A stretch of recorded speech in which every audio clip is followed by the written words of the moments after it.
اسی طریقے سے اگر 15 دن سے زیادہ ٹھہرنا ہے لیکن ایک مقام پر نہیں، آپ کراچی سے چلے ہیں اور آپ نے کہا لاہور میں 3 دن ٹھہروں گا، پھر میں پنڈی چلا جاؤں گا 2 دن وہاں، پھر پشاور ہے، پھر کوئٹہ ہے، اس طرح متعدد شہروں میں 3 4 دن کر کے آپ بالفرض 2 مہینے تک گھر سے باہر رہیں گے،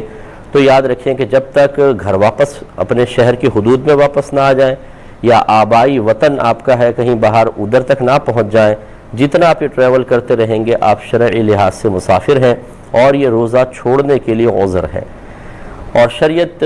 اللہ تبارک و تعالی اچھی طریقے سے جانتا ہے کہ آگے کیا کیا ماحول ہوگا، کس طریقے کی جدید ایجادات ہوں گی، کتنے سہولت والے سفر ہوں گے، اس کے باوجود اللہ تبارک و تعالی نے نفس سفر کو بنیاد بنا کر روزہ چھوڑنے کی اجازت دی ہے۔ لہٰذا آپ کو یہ نہیں کہہ سکتا کہ جی جہاز کا سفر تو بڑا آسان سا ہوتا ہے لہٰذا روزہ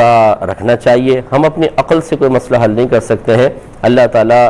عالم الغیب ہے، وہ جانتا ہے قیامت تک کیا کچھ ہوگا، اس کے باوجود اس نے رخصت دی ہے تو بہرحال کوئی اس رخصت سے فائدہ اٹھا سکتا ہے، لیکن روزہ رکھنا ہمارے حق میں روزہ چھوڑنے سے کہیں زیادہ بہتر ہے۔ اگر کوئی دوران سفر بھی روزہ رکھنا چاہے تو رکھے، یہ افضل ہے، لیکن اگر وہ ترک کر دیتا ہے تو گناہگار نہیں ہوگا۔ دوسرا ہے حمل، اگر کوئی بہن ہماری خاتون حاملہ ہیں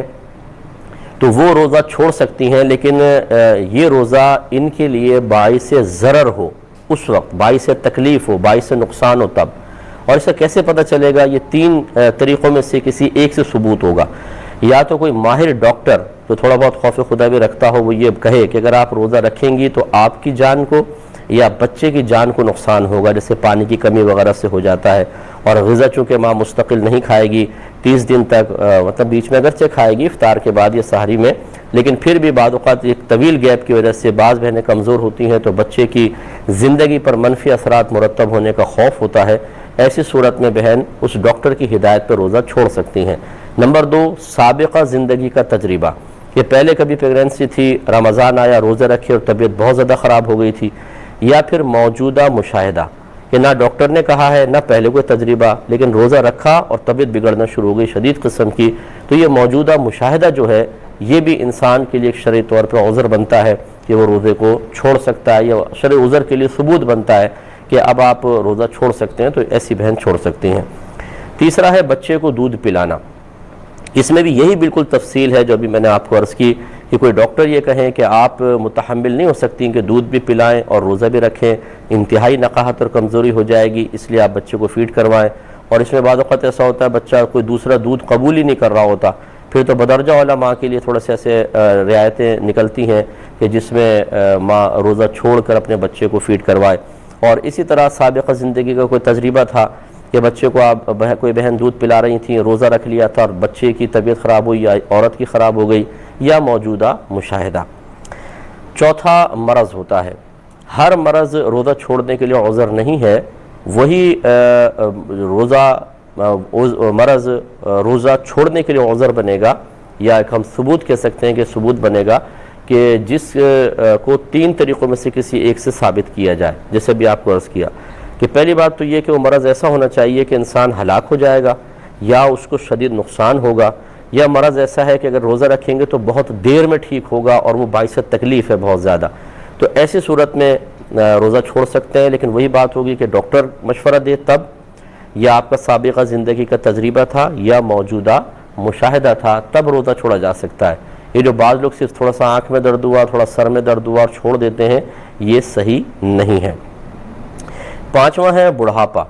اگر کوئی بہت زیادہ بوڑھا ہو چکا ہے، مرد ہیں یا خاتون ہیں، اور وہ اپنے بڑھاپے کی نقاہت کی وجہ سے روزہ نہیں رکھ سکتے تو ان کو بھی روزہ چھوڑنے کی اجازت ہے۔ اب اگر آئندہ کبھی زندگی میں افاقے کی امید ہو کہ شاید طاقت آ جائے تو پھر آئندہ زندگی میں قضا کریں گے، اور اگر امید نہیں ہے کہ اب یہ کمزوری ختم ہوگی بلکہ جیسے جیسے ارذ العمر میں آدمی جاتا ہے تو اس کے بڑھنے کے ہی روشن امکانات ہوتے ہیں، تو ایسی صورت میں وہ روزے کا فدیہ دے سکتے ہیں۔ لیکن وہ بات کی بحث ہے، ابھی تو یہ ہے کہ یہ بڑھاپا بھی روزہ چھوڑنے کے لیے عذر بن سکتا ہے۔ ہاں اگر کوئی ایسے ہم نے دیکھا ہے اپنی آنکھوں سے بہت سے بوڑھے اور ہماری بزرگ خواتین روزہ رکھتے ہیں کمزوریوں کے باوجود، اور ان میں اللہ تعالیٰ روحانی طاقت اور ہمت پیدا کر دیتا ہے اور وہ آسانی سے روزے پورے کر لیتے ہیں، تو لہٰذا اگر کوئی ہمت رکھتا ہے تو بہت اچھی بات ہے، رکھ لے، روزہ رکھے۔ اگر نہیں رکھتا تو بہرحال بڑھاپا روزہ چھوڑنے کے لیے عذر بنتا ہے. اگر روزہ رکھیں گے تو ہلاک ہو جائیں گے.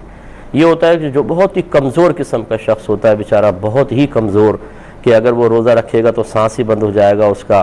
اور عقل معاف ہو جائے گی بالکل. تو خوف ہلاکت ہو، خوف ہلاکت عقل ہو کہ عقل معاف ہو جائے گی، مخبوط الحواس، پاگل سا ہو جائے گا، تو ایسے لوگوں کے لیے بھی یہ شرعی طور پر اجازت ہوتی ہے کہ وہ روزہ چھوڑ دیں. لیکن اس کے لیے بھی اسی طرح پہلے اچھی طرح اطمینان قلب درکار ہے، اچھی طرح اس کے ثبوت حاصل کیے جائیں. کوئی ڈاکٹر یہ کہے کہ آپ متحمل نہیں ہو سکتے روزے کے، یا سابقہ زندگی کا تجربہ تھا کہ روزہ رکھا اور ہاتھوں میں آ گئے، یا موجودہ مشاہدہ ہے کہ روزہ رکھا اور تڑپنے لگا آدمی اور ایسی حالت خراب ہو گئی، منہ میں پانی ڈال رہے ہیں، آنکھیں بند ہو گئی، بے ہوشی طاری ہو گئی، تو